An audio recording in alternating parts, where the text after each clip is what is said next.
내일 모레가 설날이죠. 우리 한국 사람들은 참 축복받은 것 같습니다. 우리는 신정, 구정 두 번 해피 뉴 이어를 맞이할 수 있기 때문에 그렇죠.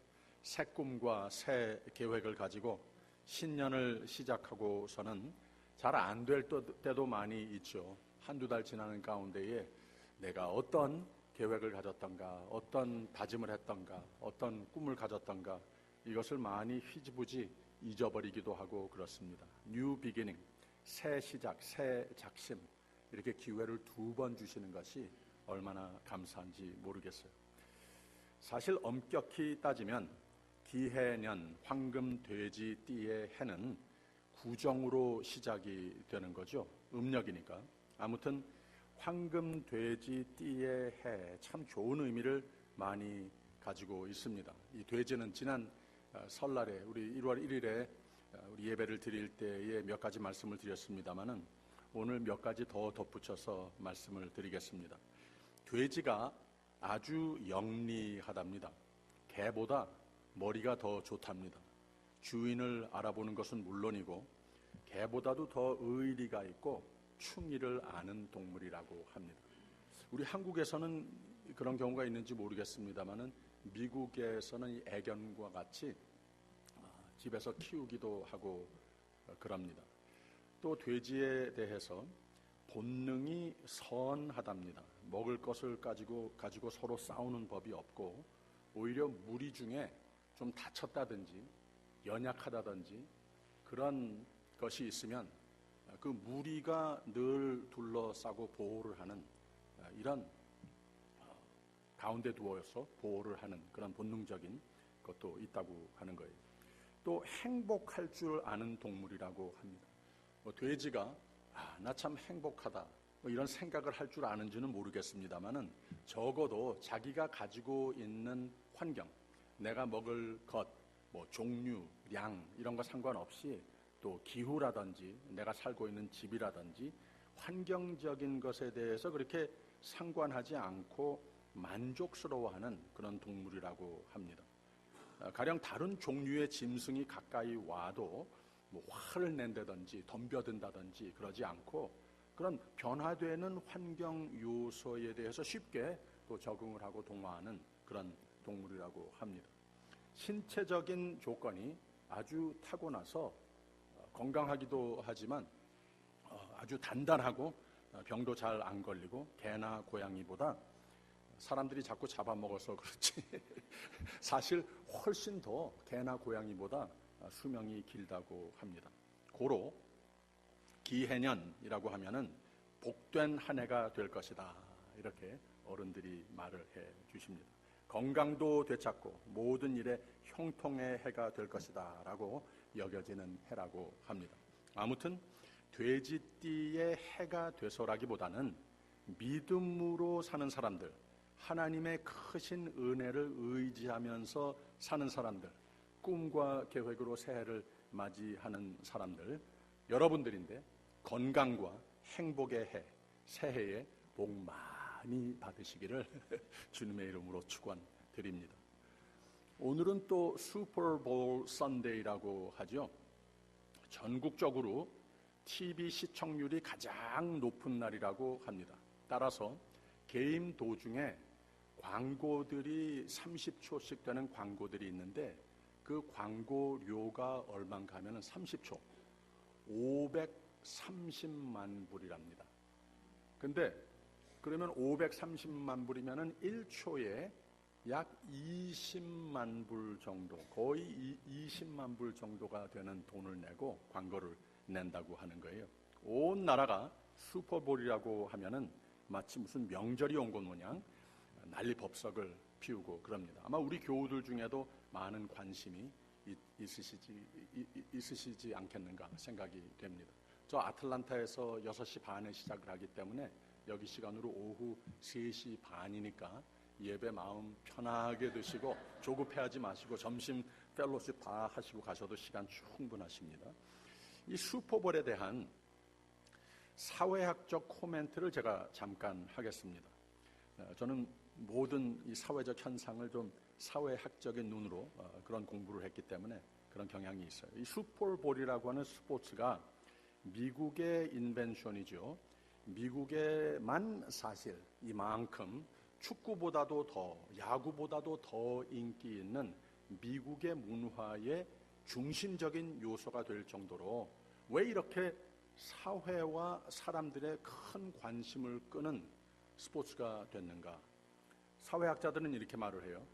미국에서 이런 스포츠를 만들어내고 이런 스포츠가 크게 성공을 이루게 된 이유는, 이렇게 대단한 인기가 된 이유는 결국 이 게임의 핵심 이론은 무엇인가 하면, 여러분 어려서 땅 따먹기 게임 하시곤 했었죠? 바로 그 같은 이론입니다. 땅 따먹기 게임이 곧 풋볼이라고 하는 게임입니다. 미국의 이민자들로서 모인 나라, 미국을 흔히 그렇게 일컫지 않습니까? 즉 모두 익숙한 편안한 고향을 떠나온 사람들이 이룬 나라가 곧 미국이라고 하는 거예요. 그래서 아메리칸 드림이라고 하는 말을 하기도 하죠. 미국에 와서 살고 여기에 터전을 삼고 꿈을 품고 개척 정신으로 열심으로 새 땅을 정복하는 이민자의 정신을 잘 그리는, 반영하는 게임이 곧 풋볼이라고 하는 말입니다.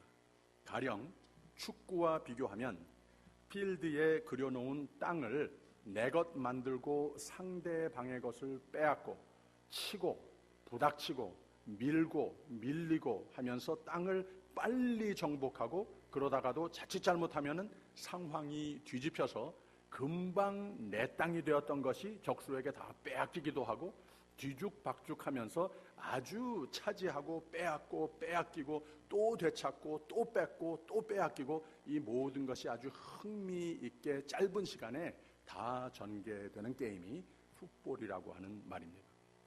바로 이 게임의 스타일이, 야구는 그래도 어느 정도 빨리 진행되고 홈런 나오면 좀 뒤집히기도 하고 그럽니다만은, 축구에 비해서는 빠르고 순식간에 많은 땅을 차지할 수 있고 상황이 급변하기도 하고, 그 스포츠를 하는 사람이나 구경하는 팬이나 아주 엑사이팅하게 처음부터 끝까지 이렇게 진행되는 게임이라고 하는 거예요. 스코어도 아주 시원시원합니다. 7대 0, 7대 13, 16대 13, 23대 13, 23대 30, 뭐 이렇게 막 계속해서 아주 시원시원하게 점수가 확확 오르기도 하고.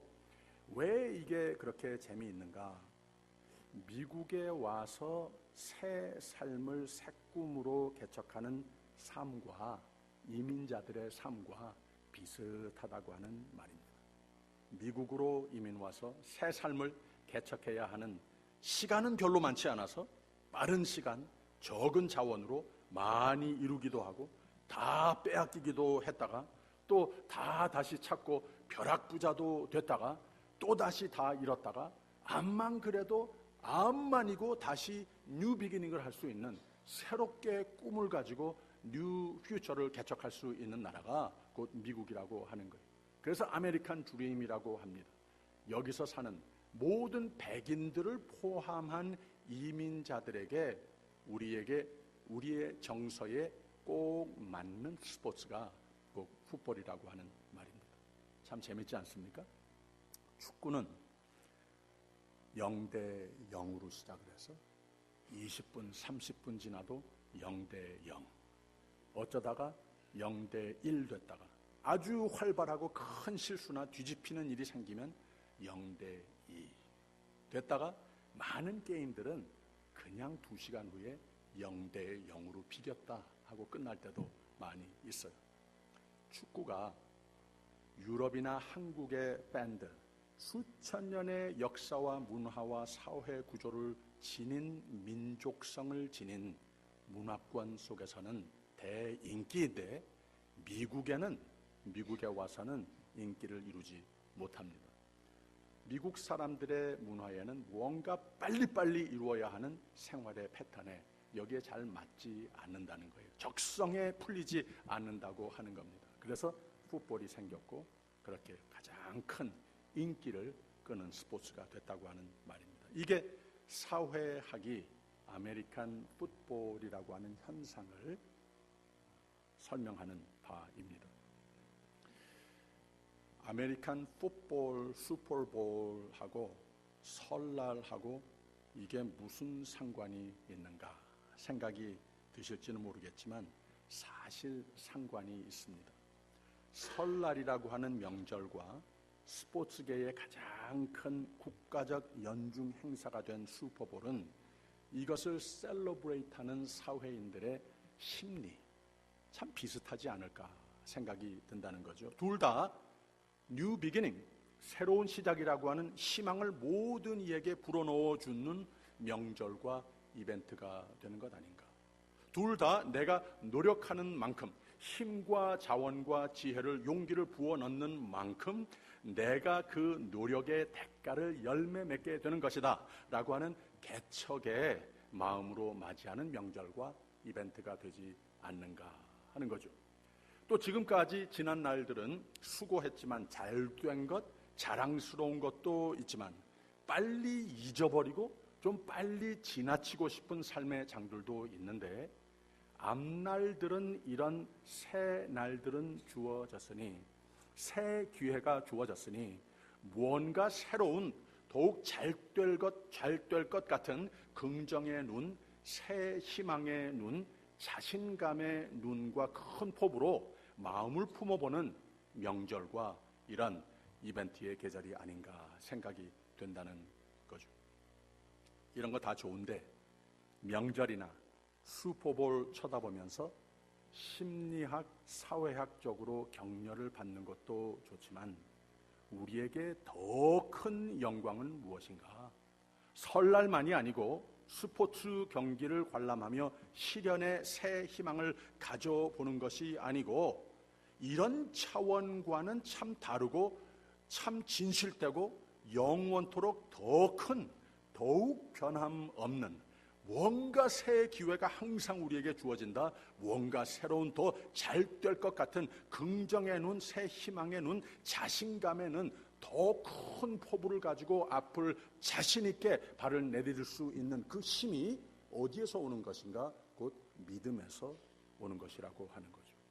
여러분들은 설날이라서가 아니라 슈퍼볼 날이라서가 아니라 우리의 삶의 어떤 자극 때문에 아니라 하나님께서 나를 하나님의 사람으로 선택해 주셨고 내 마음속에 믿음을 채워주셨기 때문에 이 믿음이 건강한가 이것을 항상 진단하면 참으로 참 다르고 참 진실되고 영원토록 더 큰 미래를 소망하며 차지할 수 있는 사람들로 하나님이 정해 놓으셨다고 하는 것을 믿으시기를 바랍니다.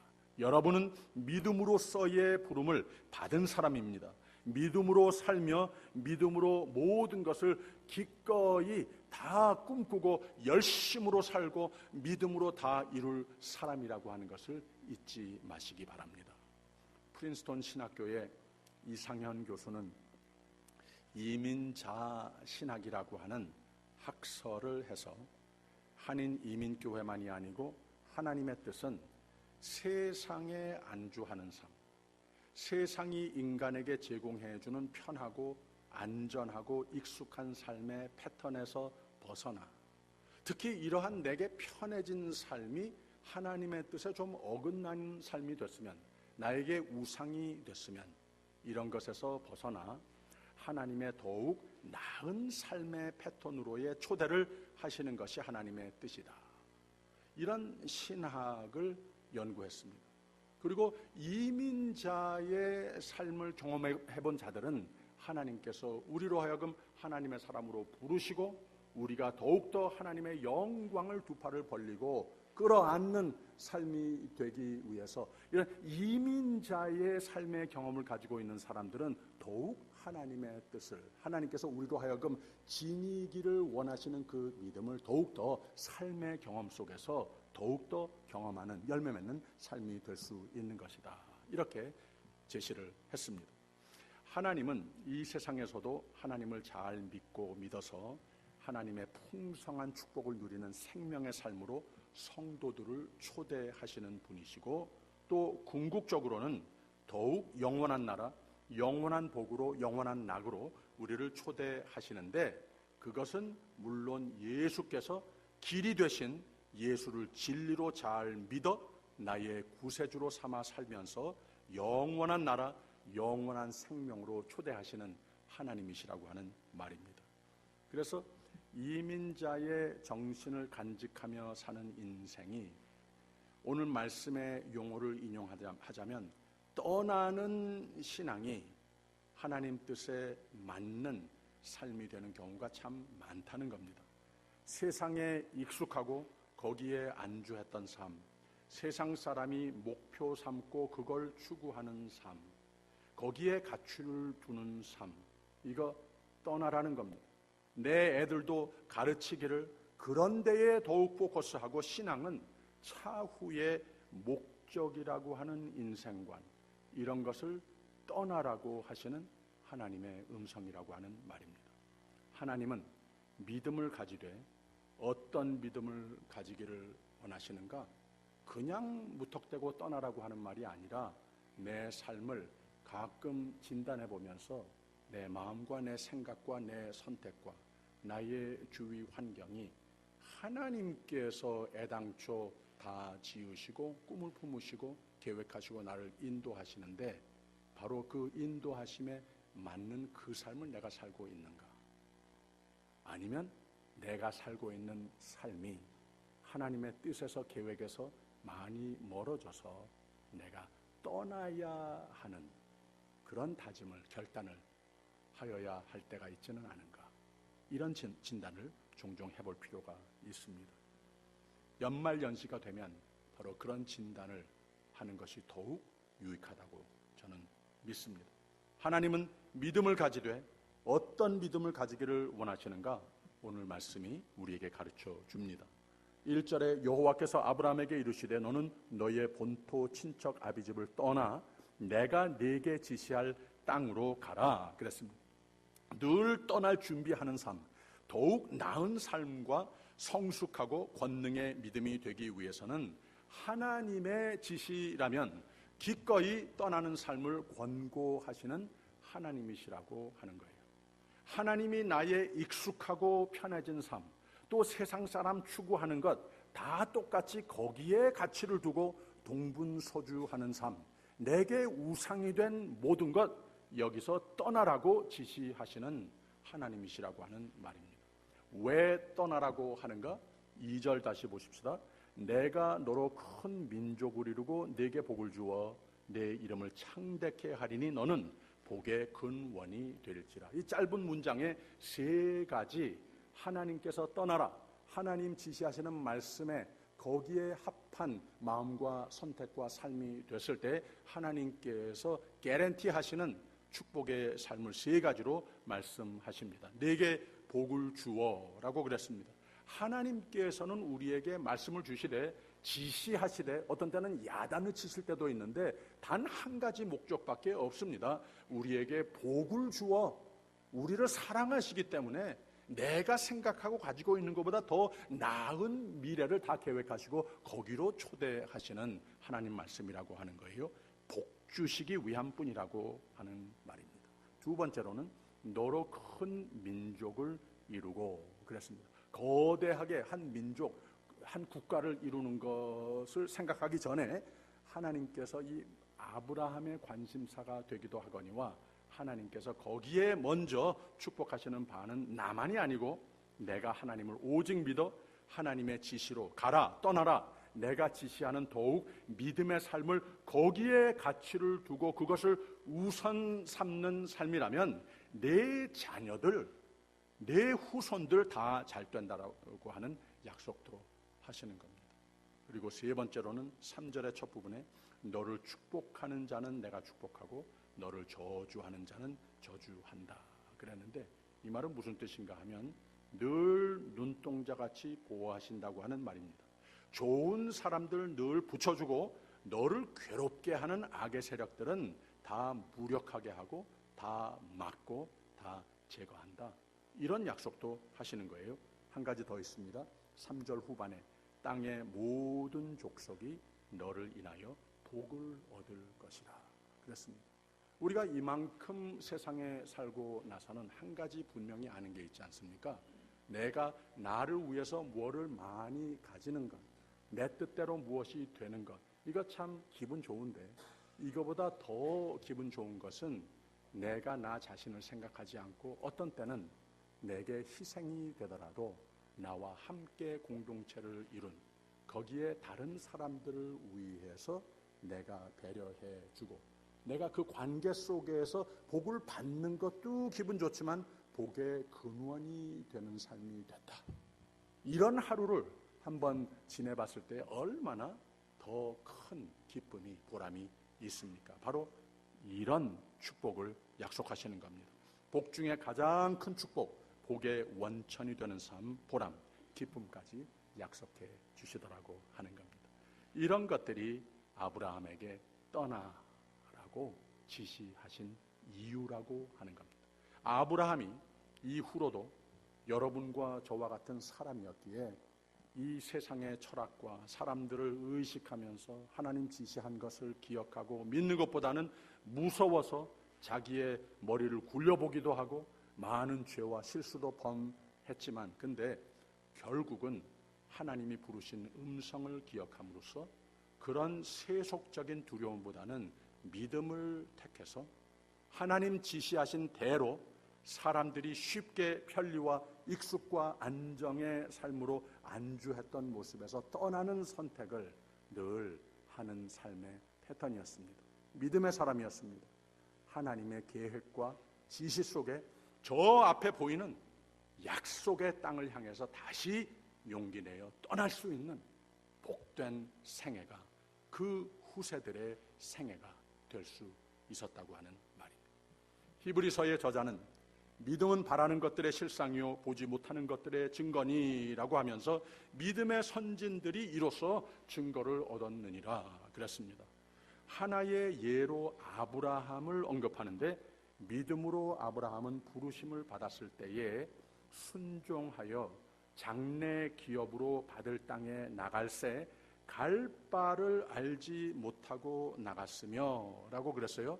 나의 편안과 익숙의 삶의 패턴에서 모든 우상된 것들을 잘 보이지는 않지만 그냥 그것을 하나님께서 지시하셨으니 떠날 때에 하나님의 뜻에 귀 기울이고 지시하신 데에 그 음성에 붙어 사는 사람이 되더라고 하는 거예요. 근데 잘 안 보이고 잘 모르겠고 납득이 안 가고 불안도 했지만 하나님이 말씀하시니 하나님이 다 아시니 하나님이 날 사랑하시니 무턱대고 떠나는 믿음을 그 마음속에 간직했다고 하는 말입니다.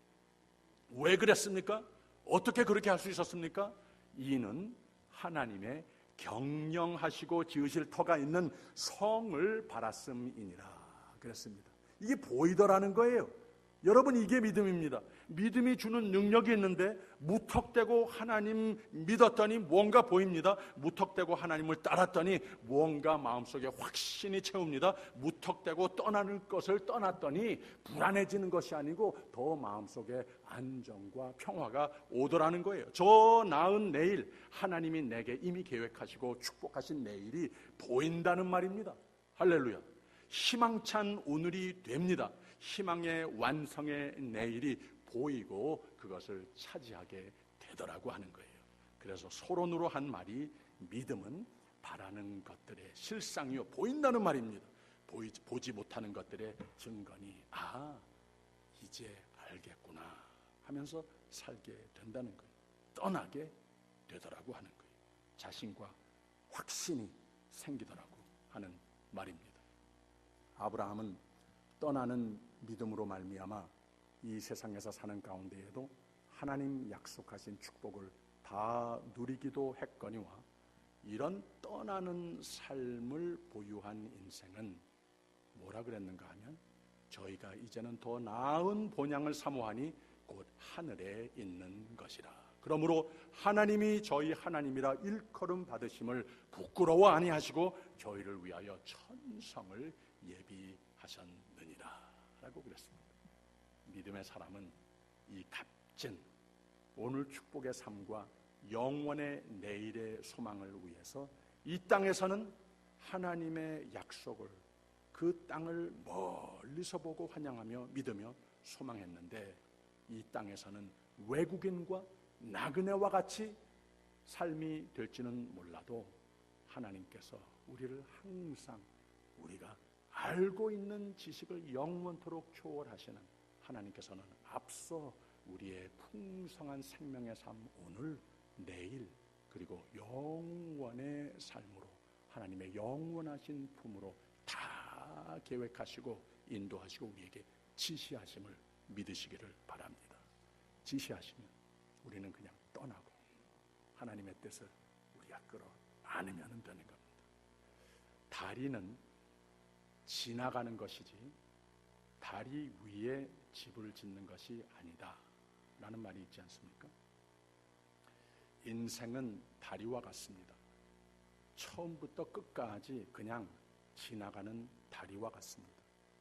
우리의 집, 우리의 본향은 예수께서 먼저 가셔서 지으신 집입니다. 나 영원히 살 집, 거기에 더욱 큰 가치를 두고 거기에 걸맞는, 거기에 반드시 도달할 인생의 발걸음이 돼야 하는 겁니다. 이게 이민자 신학입니다. 1절에 다시 여호와께서 아브라함에게 이르시되 너는 너의 본토 친척 아비집을 떠나 내가 네게 지시할 땅으로 가라. 내가 너를 축복하마.